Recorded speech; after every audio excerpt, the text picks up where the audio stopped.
Alfa Romeo, Bugatti, Jaguar, Mercedes-Benz, Aston Martin, Maserati, then Ferrari. With 9 wins since 1949, 6 consecutive wins during the past 6 years. By the mid-1960s, the name of the game at Le Mans had become Beat Ferrari. And in 1966, there was a new, strong challenger, the Ford GT.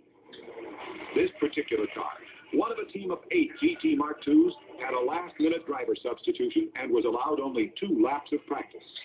Still, the American team systematically made ready for racing's greatest test of men and machines.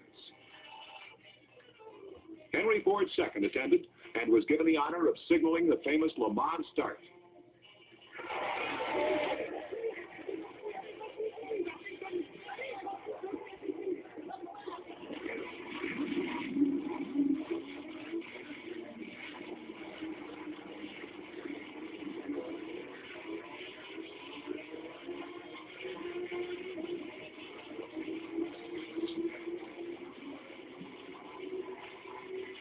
Lap.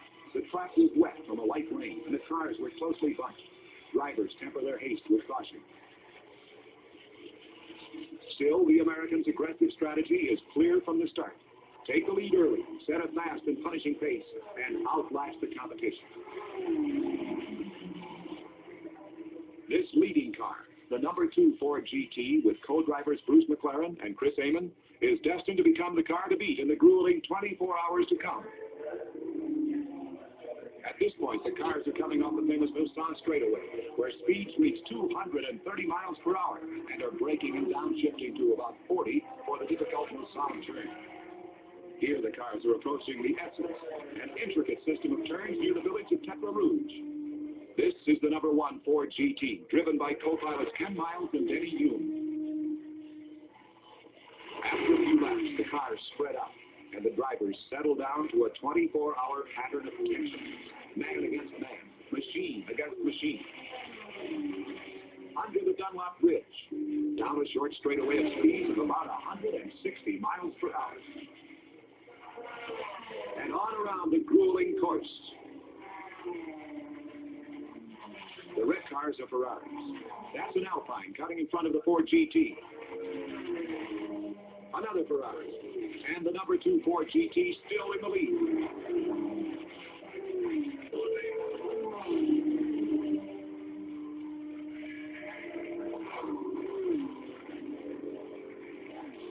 That's the Mulsanne straightaway. The turn of Mulsanne.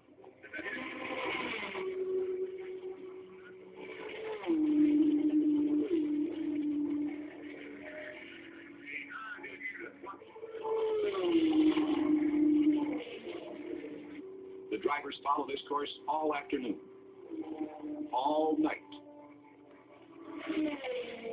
all morning. And the black number 2 Ford still holds the lead. Lap after lap. Pit stops are necessary for all the cars. For consultation with the drivers. For tire changes. For minor repairs. For fuel. For compulsory driver relief. Finished as quickly as possible and then back to the punishment of Le Mans.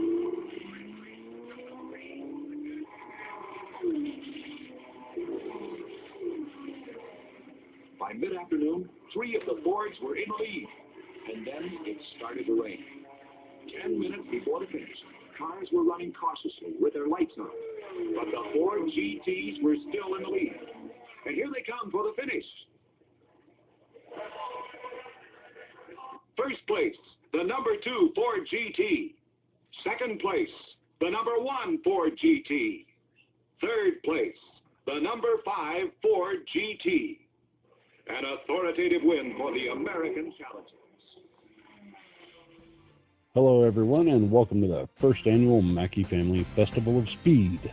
We have no sponsors for today's event because we don't have enough subscribers for monetization.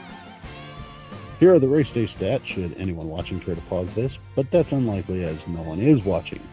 Our Bigfoot Cam is giving you an aerial view of today's course, and now coming back to the start-finish line as the crews are just finalizing their race preparations. We're your hosts. I'm Hugh Johnson, And that, of course, Emery Plum. Looks like a fantastic show today, Hugh. It sure does, Harry. I've been told that both crews spent the night preparing at the Cock and Bull in Cincinnati. Well, I believe we're about to find out, Hugh. The starting countdown is about to begin. And that's a flash of a start, Hugh. Oh no, Foggy's hurried runner has been into the solid outside wall there. Bugger! That does beg the question of exactly how much preparation they did last night, Harry. Well, it appears that Victor might be able to handle his preparation just a bit better than his wife, Hugh. That's right, Harry. It appears that Foggy is arguing at the wall as Victor takes a solid lead. Rounding the final turn, and the first lap belongs to Victor Mackey. And well done him. However, that wall appears to have really shined on Foggy. It's still an early race, Harry. Indeed, but now it appears that Victor's having body issues. That's okay, Harry. The crews for both cars are correcting these issues. That might be a bit of a loose term, Hugh. What's that, Harry? Issues? Nice. Correcting. Yeah, that was a good one, right? Victor rounds the final corner and begins lap 3 as Foggy... Harry, have you seen Foggy?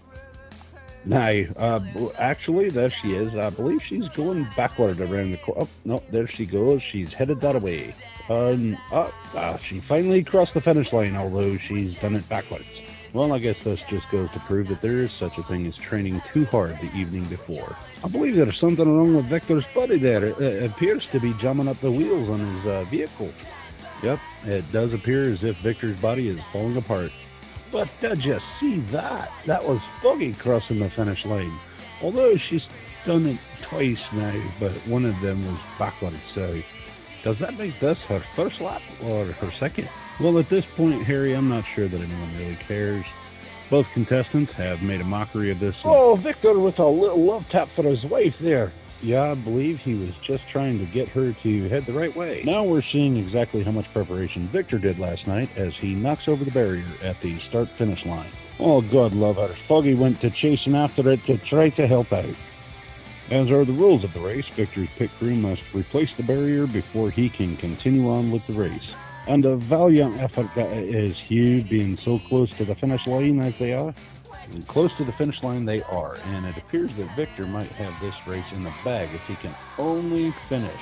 Well, we are on the final lap now, Hugh. Do you suppose that if the cars break down, they'll push them across the line?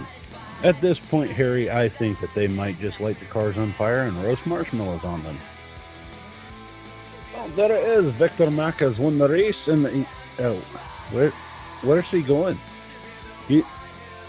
Do you suppose that he even knows that he's won? I'm not sure that anybody cares.